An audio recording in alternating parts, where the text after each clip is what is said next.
I cut some more base plates. Got some 1/4" steel.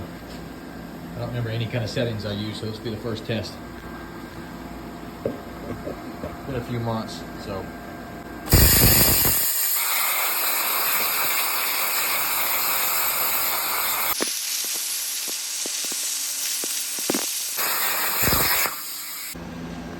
All right, it appears to have worked pretty good. Where's it at? There it is.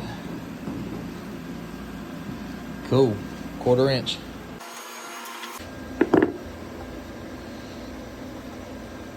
Slag on the back to figure out.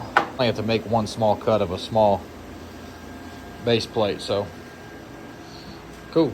Turned out good, I like it.